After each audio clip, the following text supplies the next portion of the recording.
जय श्री राम।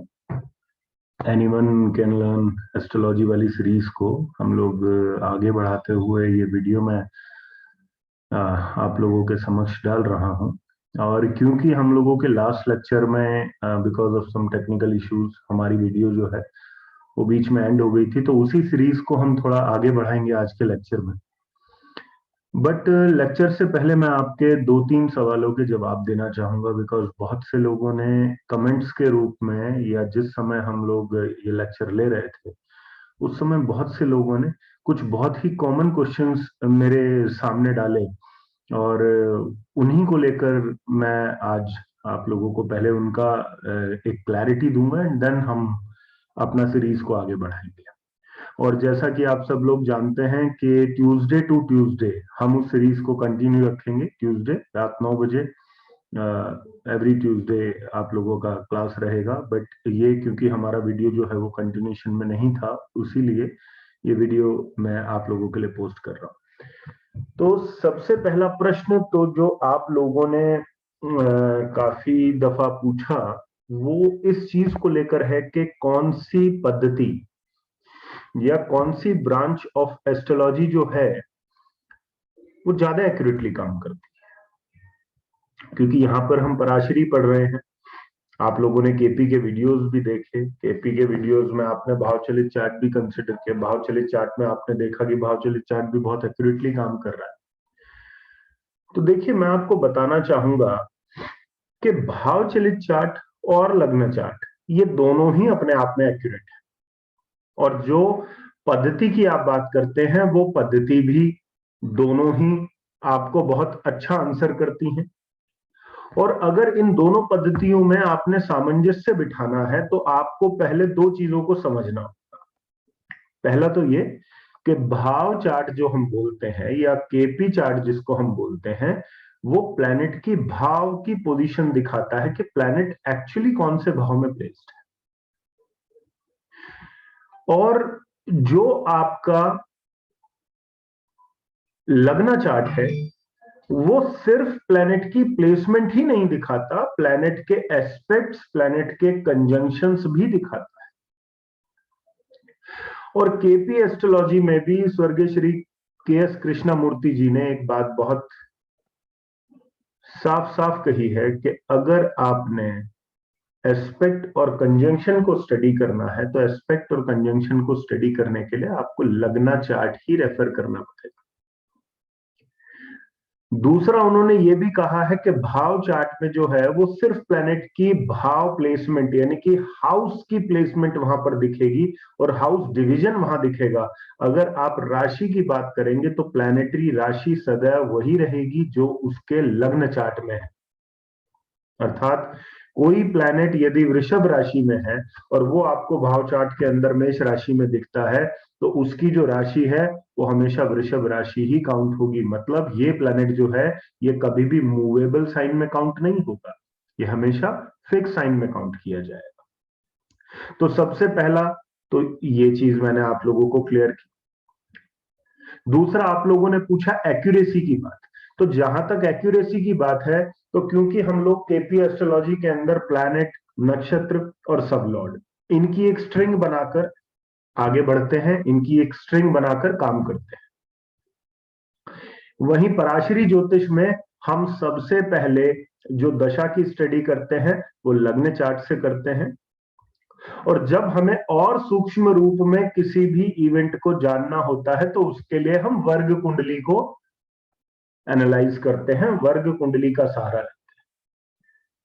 तो इन चीजों को आप दोनों तरीके से देख सकते हैं कि जहां केपी एस्ट्रोलॉजी नक्षत्र और सब लॉर्ड को साथ में रखकर प्रिडिक्शन दे रही है, वहीं आपकी पराशरी ज्योतिष जो है वो डिविजनल चार्ट्स को साथ में रखकर प्रिडिक्शन दे रही है। और जब आप इन दोनों पद्धतियों का सामंजस्य बिठाकर प्रिडिक्शन करते हैं तो आपकी प्रिडिक्टिव एक्यूरेसी काफी हद तक बढ़ जाती है। अब मान लीजिए आपकी कुंडली में, मान लीजिए आपकी लग्न कुंडली में किसी व्यक्ति की कुंडली ये कह रही है कि इस व्यक्ति के लिए चतुर्थ भाव का काम जो है या चतुर्थ भाव से रिलेटेड प्रोफेशन जो है वो इसके लिए बहुत अच्छा रहेगा। वहीं आपको यही चीज डिविजनल चार्ट में भी अगर मिलती है तो डिविजनल चार्ट को भी आप उठाइए और डिविजनल चार्ट को साथ में रखकर और केपी एस्ट्रोलॉजी के अंदर, क्योंकि हम 10th हाउस का प्रॉमिस 10th सीएसएल के द्वारा देखते हैं, इसलिए 10th सीएसएल के नंबर्स को ध्यान में रखकर यदि आप इन दोनों को मैच करेंगे तो आपको एक सिमिलर पैटर्न दिखाई देगा। कहने का अर्थ क्या है कि यदि किसी भाव का काम, यदि किसी भाव की एक्टिविटी आपको लग्न कुंडली से कुछ अच्छा देते दिख रही है तो उसी भाव की एक्टिविटी आपको केपी एस्ट्रोलॉजी के अंदर भी अच्छा करता दिखे।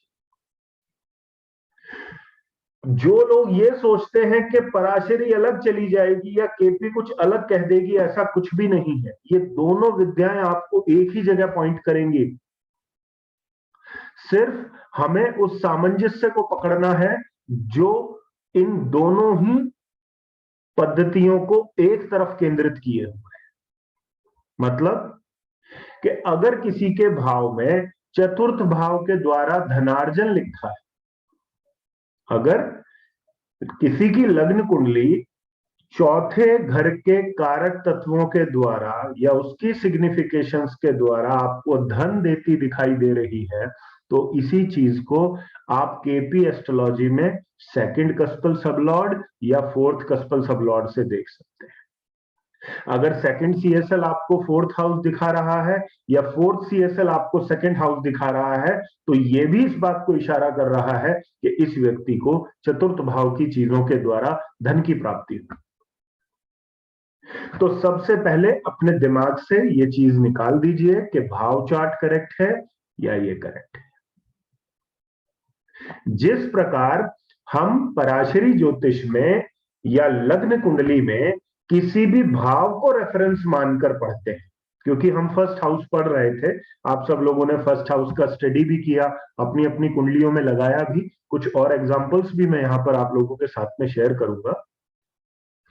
बट उससे पहले एक चीज ये भी समझ लीजिए कि जिस प्रकार हम किसी भी हाउस को रेफरेंस पॉइंट मानकर और उसके ऊपर जो प्लैनेटरी प्रभाव पड़ता है उसको ध्यान में रखकर जो प्रिडिक्शन करते हैं वही प्रिडिक्शन हम भाव चार्ट में यानी कि केपी चार्ट में हाउस लॉर्ड के द्वारा करते हैं। एग्जाम्पल के रूप में मान लीजिए कि मुझे अपनी कुंडली में सेकंड हाउस को देखना है और क्योंकि सेकंड हाउस धन दे रहा है, क्योंकि सेकंड हाउस धन दे रहा है तो मैं सबसे पहले सेकंड हाउस में बैठे प्लैनेट को देखूंगा कि वो कौन सा प्लैनेट है। अगर वहां कोई भी प्लैनेट नहीं है तो सेकंड हाउस पर जिन ग्रहों की दृष्टि है उन दृष्टियों को मैं देखूंगा। तो अगर मुझे मेरे चार्ट में सेकंड हाउस पर चतुर्थ भाव के स्वामी की दृष्टि दिखती है या फोर्थ हाउस के लॉर्ड की एस्पेक्ट वहां दिखती है तो इसका मतलब साफ है कि चतुर्थ भाव के कारक तत्वों द्वारा धन की प्राप्ति होगी। तो ये हो गया एक लग्ना चार्ट का स्टडी। अब इसी चीज को भाव चलित चार्ट को साथ में रखकर देखिए। अगर ठीक इसी समय जो आपका सेकंड हाउस लॉर्ड है, जो आपकी कुंडली का द्वितीय भाव का स्वामी है, जो द्वितेश है, उसको जब आप एनालिसिस करते हैं तो यदि वो सेकंड हाउस लॉर्ड आपके फोर्थ हाउस में बैठ गया तो वो भी यही इशारा कर रहा है कि इस व्यक्ति को जो है वो प्राप्ति होगी किस चीज की, धन की। किस चीज के द्वारा? चतुर्थ भाव की चीजों के द्वारा। तो जहां आप लग्न कुंडली में किसी भी हाउस के इन्फ्लुएंस को ध्यान में रखकर प्रिडिक्शन करते हैं वहीं आप भाव चलित चार्ट में हाउस लॉर्ड को ध्यान में रखकर करते हैं। और जैसा कि मैंने पहले बताया कि पराशरी ज्योतिष में लग्न चार्ट में आपको इन सब चीजों के अलावा एस्पेक्ट भी लेने हैं, कंजंक्शन भी लेने हैं, लेकिन भाव चलित चार्ट में एस्पेक्ट या कंजंक्शन काम नहीं करते हैं। वहां आप डायरेक्ट प्लैनेट की प्लेसमेंट से काम कर सकते हैं। डायरेक्ट प्लैनेटरी प्लेसमेंट का मतलब क्या है? डायरेक्ट प्लैनेटरी प्लेसमेंट का अर्थ है कि आप भाव चलित चार्ट में अपना जो भी हाउस लॉर्ड है, उस हाउस लॉर्ड की प्लेसमेंट के द्वारा उस हाउस की चीजों को जान सकते हैं। फॉर एग्जाम्पल, किसी ने जानना है कि मैं किस प्रकार का व्यापार करूं, किस प्रकार का बिजनेस करूं, तो भाव चलित चार्ट में आप अपने 7th हाउस के लॉर्ड को देखिए, वो जिस भी भाव में बैठा है उस भाव से जुड़ा हुआ आप अपना व्यापार कर सकते हैं। इसी चीज को जब आप अपने लग्न कुंडली के अंदर एस्पेक्ट और कंजंक्शंस के परम्यूटेशन और कॉम्बिनेशंस के साथ में रिलेट करेंगे, तो वही चीज आपको वहां भी काम करती दिखाई देगी। तो आपको सिर्फ उस सामंजस्य को पकड़ना है, उस कोऑर्डिनेशन को पकड़ना है, जो कोऑर्डिनेशन आपकी लग्न कुंडली और आपके भाव चार्ट के बीच है। तो हम अपनी सीरीज को आगे बढ़ाते हुए यहां पर, क्योंकि हम फर्स्ट हाउस पर काम कर रहे थे और फर्स्ट हाउस पर हम मंगल की प्लेसमेंट पर काम कर रहे थे, तो यहां पर एक एग्जाम्पल मैं आप लोगों को दूंगा और वो एग्जाम्पल आपने देखना है और उसको समझना।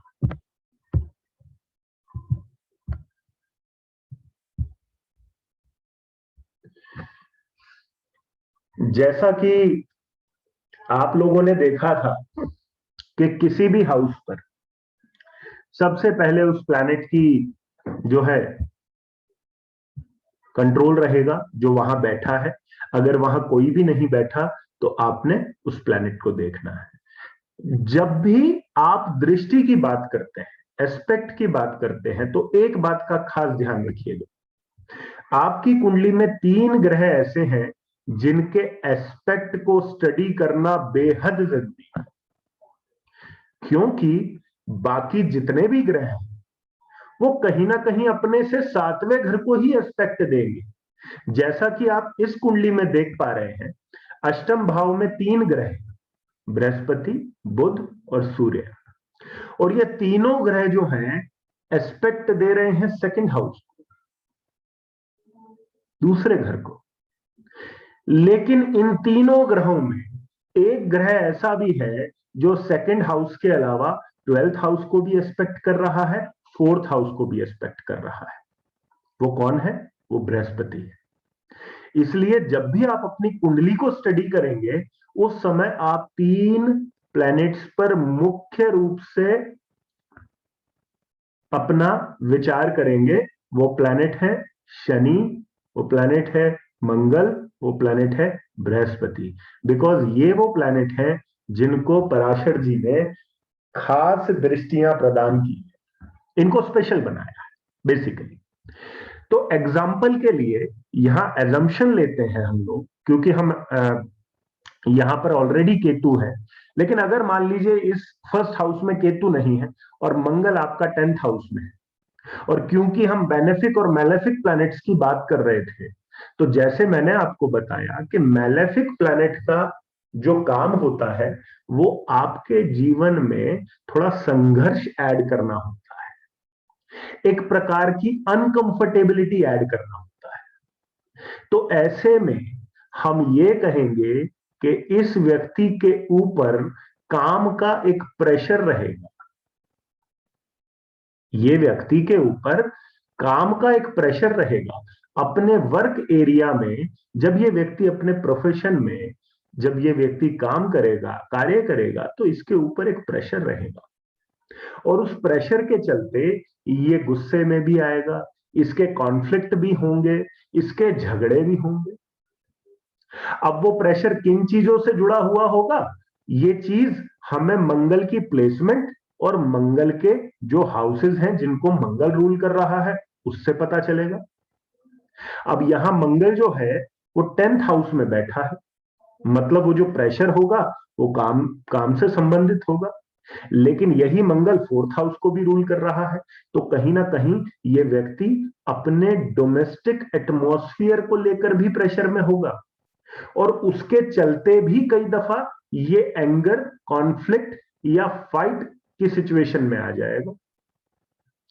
और इसी व्यक्ति के जो सोशल सर्कल हैं, वो सोशल सर्कल के कारण भी इसको एक प्रेशर इसकी लाइफ में बना रहे।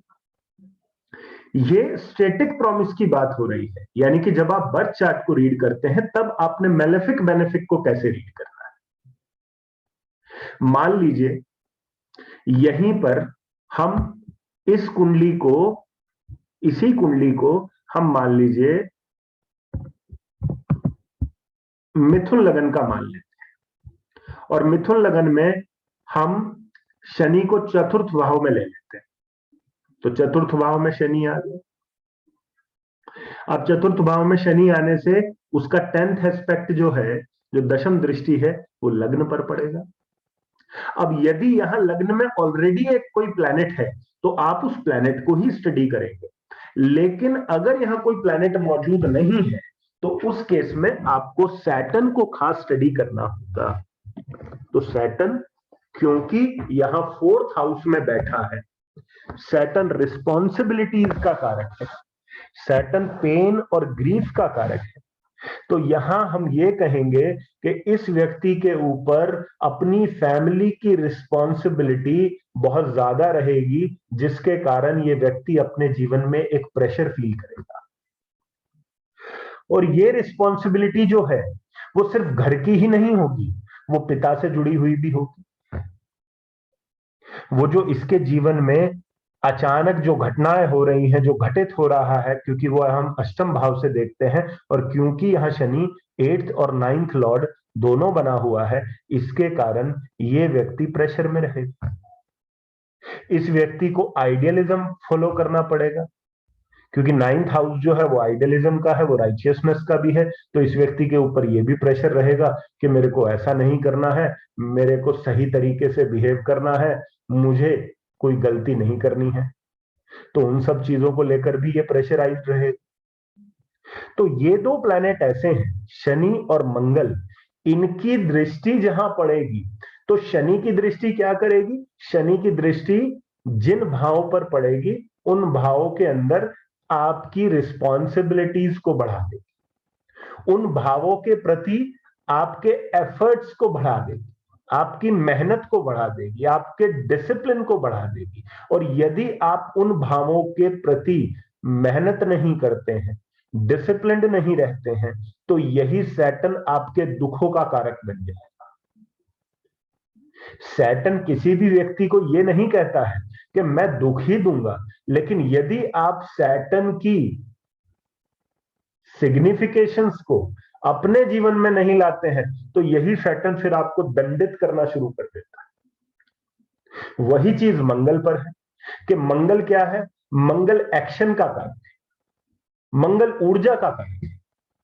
तो जहां आपका मंगल रहेगा उन भावों के प्रति आपको ऊर्जावान होना पड़ेगा, आपको एक्शन ओरिएंटेड होना पड़ेगा। तो जिस किसी व्यक्ति के 10th हाउस में आप मंगल देखते हैं तो इस मंगल को सही तरीके से पकड़ने की पहचान क्या है? आपको सीधा सीधा यह देखना है कि जब भी इस व्यक्ति को कोई काम असाइन किया जाता है तो उस काम के प्रति ये किस तरीके से एक्ट करता है। क्योंकि यदि इसका मंगल सही कार्य करता हुआ होगा तो ये व्यक्ति उस काम को मिलते ही एक्शन में आने का प्रयास करेगा या उस काम को जल्द से जल्द पूरा करने का प्रयास करेगा। ये इस व्यक्ति की प्रवृत्ति होगी। और यदि ये ऐसा नहीं करता है, यदि ये वहां पर एक्शन ओरिएंटेड नहीं बनता है, तो यही मंगल जो है वो एक नेगेटिव मार्स बनके इस आदमी के झगड़े कराना शुरू कर देगा। और वो झगड़े कहां होंगे? वो झगड़े ठीक उन जगहों पर होंगे जिस जगह मंगल बैठा है। और उससे डिस्टर्ब कौन होगा? उससे डिस्टर्ब वो हाउस होगा जहां मंगल की दृष्टि पड़ रही है। तो यहां पर डिस्टर्बेंस किसको फील होगी? वो आपको फील होगी। तो यदि आपका दशम भाव में मंगल है तो आपको इस तरीके से उसको स्टडी करना है। और फिर इन दोनों के बाद कौन सा प्लेनेट आ जाता है? उसके बाद आ जाता है सबसे बेनिफिक प्लेनेट जुपिटर। और जुपिटर आपके लग्न पर दृष्टि कब करेगा या लग्न से संबंध कब बनाएगा? जुपिटर आपका लग्न से संबंध 4 केसेस में बनाएगा। या तो वो लग्न में बैठा हो, या वो पंचम भाव में हो, तब वो 9th एस्पेक्ट से लगन को देखेगा, 7th हाउस में हो तो 7वीं दृष्टि से लगन को देखेगा, और यदि 9th हाउस में है तो 5th एस्पेक्ट से, पंचम दृष्टि से वो लगन को देखेगा। अब क्योंकि जो मेलेफिक प्लैनेट, ये मेलेफिक प्लैनेट आपकी लाइफ में प्रेशर ऐड कर रहे हैं, वहीं जुपिटर जैसा प्लैनेट आपकी लाइफ के अंदर कुछ अच्छी चीजें ऐड कर रहा है। ये आपकी लाइफ को उन एरियाज में कंफर्ट जोन में ले आएगा जिन एरियाज से बैठकर बृहस्पति जो है वो लगन को दृष्ट कर रहा है, और साथ में जिन भावों को वो रूल कर रहा है उन चीजों की प्राप्ति आपको हो जाएगी। फॉर एग्जाम्पल, यदि कोई मीन लगन का व्यक्ति है और बृहस्पति जो है वो 9th हाउस में बैठकर लगन को देख रहा है, तो यहां व्यक्ति को भाग्य की प्राप्ति भी होगी, यहां उसको स्टेटस की प्राप्ति भी होगी, और यहां उसको अच्छे स्वास्थ्य की प्राप्ति भी होगी। क्यों? क्योंकि बृहस्पति जो है वो 9th हाउस में बैठकर लगन को देख रहा है।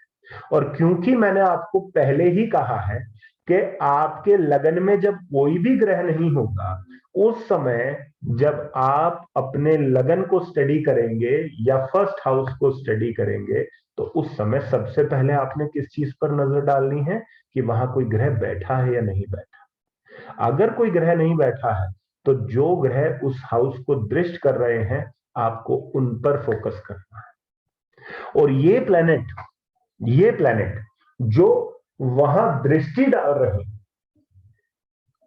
ये प्लैनेट जो वहां दृष्टि डाल रहे हैं, इनकी दृष्टि कौन से भाव से पड़ रही है, या दृष्टि डालने वाले प्लैनेट किस भाव से वो दृष्टि को वहां डाल रहे हैं, वो भाव आपके जीवन में बहुत इंपॉर्टेंट हो जाता है। इसीलिए मैंने इससे पहले लेक्चर में आपको बताया था कि जब कोई व्यक्ति के 7th हाउस में बहुत से प्लैनेट होंगे और फर्स्ट हाउस में कोई नहीं होगा, तो इस आदमी के जीवन में 7th हाउस की इंपॉर्टेंस बहुत इंपॉर्टेंट हो जाएगी, और 7th हाउस इस व्यक्ति को कहीं ना कहीं कंट्रोल करने लगेगा। तो या तो इस व्यक्ति पर अपने पार्टनर का कंट्रोल रहेगा, या ये व्यक्ति अपने व्यापार को लेकर हमेशा कंट्रोल स्टेट में रहेगा। यानी कि व्यापार अगर सही है तो ये व्यक्ति भी सही है, व्यापार अगर गलत स्टेट पे जाएगा तो इस व्यक्ति को भी परेशानियां। इसी प्रकार आप बृहस्पति भी जब 5वें में बैठेगा तो वो 5वें के फलों को लगन में डालेगा, और 5वें के साथ साथ वो उन भावों को भी आप तक पहुंचा देगा जिन भावों को वो रूल कर रहा है। तो ये इस प्रकार आपने लगन को पढ़ना। अब इसी तरीके से आप मेलेफिक और बेनेफिक का एक और एग्जाम्पल मैं यहां पर आपके सामने रखूंगा, उसको और थोड़ा सा समझना है। मान लीजिए कोई कुंभ लगन का व्यक्ति है, मान लीजिए कोई कुंभ लगन का व्यक्ति है, और कुंभ लगन के व्यक्ति की कुंडली में मंगल जो है वो 10th लॉर्ड है, दशम भाव का स्वामी है, वो 7th हाउस में बैठ गए। कुंभ लगन की व्यक्ति की कुंडली में मंगल दशम भाव का स्वामी है, 7th हाउस में बैठ गए। वहीं दूसरी तरफ एक सिंह लगन का व्यक्ति है, और सिंह लगन के व्यक्ति की कुंडली में शुक्र जो है वो 10th हाउस का स्वामी है, और उस 10th हाउस के स्वामी की प्लेसमेंट भी 7th हाउस में है। तो यहां पर एक प्रिडिक्शन तो ये बनती है इन दोनों लग्नों के लिए कि 10th लॉर्ड जो है, जो दशम भाव का स्वामी है, वो लग्न पर दृष्टि डाल रहा है। इसका मतलब इन दोनों ही व्यक्तियों को जीवन में स्टेटस की प्राप्ति होगी, यानी कि स्टेटस इस व्यक्ति के पास में आएगा, क्योंकि लगन है, और लगन पर जिस भी प्लैनेट का इंटरफेरेंस रहेगा वो प्लैनेट की चीजें आपके पास चलकर आएंगी। इसका अर्थ क्या है कि ये दोनों लोगों को स्टेटस की प्राप्ति होगी। लेकिन जब बात नेचुरल मेलेफिक और बेनेफिक की हम करते हैं, तो यहां पर हम ये कहेंगे कि सिंह लगन वाले व्यक्ति को स्टेटस प्राप्त करने के लिए उतने एफर्ट्स नहीं करने पड़ेंगे, या उसको वो चीज बहुत कंफर्टेबल स्टेट में मिल जाएगी। लेकिन वहीं कुंभ लगन वाले व्यक्ति को, क्योंकि मंगल एक मेलेफिक प्लैनेट है, इस व्यक्ति को अपने स्टेटस प्राप्ति के लिए या अपने प्रोफेशन को ठीक रखने के लिए थोड़ा सा एफर्ट्स डालने पड़ेंगे, या उस व्यक्ति के पास एक प्रेशर रहेगा अपने करियर को लेकर या अपने स्टेटस को लेकर। तो ये हमने फर्स्ट हाउस को यहां पर स्टडी किया। और देखिए, एक बात को हमेशा याद रखिएगा कि जो ज्योतिष है ये दो प्रकार से किया जाता है। एक स्टैटिक प्रॉमिस के आधार पर, जिसको हम लग्न कुंडली को पढ़ना कहते हैं, और दूसरा डायनेमिक कुंडली के आधार पर, यानी कि जब हम किसी दशा को एनालाइज कर रहे होते हैं। मतलब क्या है? मतलब यह है कि यदि कोई धनु लगन का व्यक्ति है और धनु लगन के व्यक्ति की कुंडली में शुक्र, क्योंकि शुक्र एक नैसर्गिक शुभ ग्रह है, तो नैसर्गिक शुभ ग्रह होने के कारण यदि शुक्र लगन में बैठा है तो ये कहीं ना कहीं व्यक्ति की लाइफ में कंफर्ट्स, लग्जरी ऐड कर रहा है, क्योंकि नेचुरल बेनिफिट है और वो चीजें इसको आसानी से प्राप्त हो रही। तो ये एक स्टैटिक प्रॉमिस की बात हो गई। लेकिन यही शुक्र जब दशा में काम करेगा या अंतर दशा में काम करेगा तो यही शुक्र इस व्यक्ति को बहुत पीड़ा भी देगा, बहुत प्रॉब्लम्स भी देगा। क्यों? क्योंकि धनु लगन की कुंडली के अकॉर्डिंग शुक्र जो है वो एक फंक्शनल मैलेफिक है। शुक्र जो प्लैनेट है वो धनु लगन की कुंडली के लिए एक शुभ ग्रह कंसिडर नहीं किया जाता। तो हम नैसर्गिक शुभता को और फंक्शनल मैलेफिक और फंक्शनल बेनिफिक वाली चीजों को भी आगे आने वाले चैप्टर्स में स्टडी करेंगे। बट आज हम लोगों ने फर्स्ट हाउस को कंप्लीट करना था लास्ट वीडियो के चलते। तो नेक्स्ट टाइम ट्यूसडे को हम एक और बहुत इंपॉर्टेंट हाउस लेंगे जो कि है आपका सेकंड हाउस, जिसका सीधा सीधा कनेक्शन आपकी वेल्थ से है। कुछ एग्जाम्पल्स को वहां पर हम लेंगे और उस एग्जाम्पल्स के माध्यम से उसको समझने की कोशिश करेंगे। तो तब तक आप लोग अच्छे से स्टडी कीजिए, प्रैक्टिस कीजिए और इस सीरीज को हम लोग कंटिन्यू रखेंगे। तो तब तक के लिए जय श्री राम।